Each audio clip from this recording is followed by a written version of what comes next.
মিলি মনে মনে জয়ন্তকে ভালোবাসে, তাই মহারাজে পূজাকে এমন রোমান্টিকভাবে দেখার পরেই মিলির মনে পড়ে যায় জয়ন্তর কথা।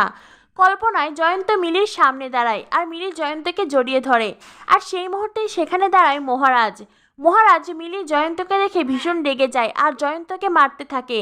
আর তখনই যেন কল্পনা থেকে বেরিয়ে আসে মিলি। মিলি আঁতকে ওঠে। মহারাজ বলে, কিরে মিলি, কি হলো তোর?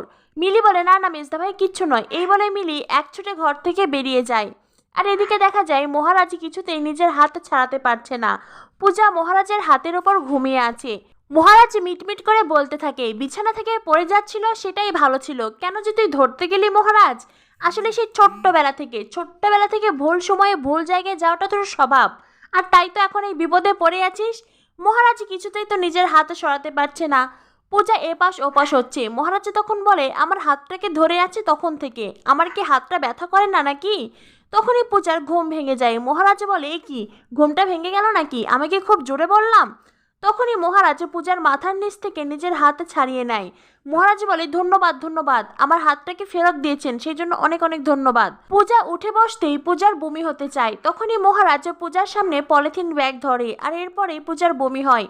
মহারাজ পূজার সেবা যত্ন করে। মহারাজ পূজার চোখে মুখে জলের ঝাড়টা দেয়, আর তারপরেই পূজাকে মুখ মুছতে বলে, নিজের তোয়ালে এনে দেয়। পূজা বলে, এটা তো আপনার তোয়ালে। না না থাক, নষ্ট হয়ে যাবে। মহারাজ বলে, পুরো জীবনটাই নষ্ট হয়ে গেল, আর তো তোয়ালে নিন।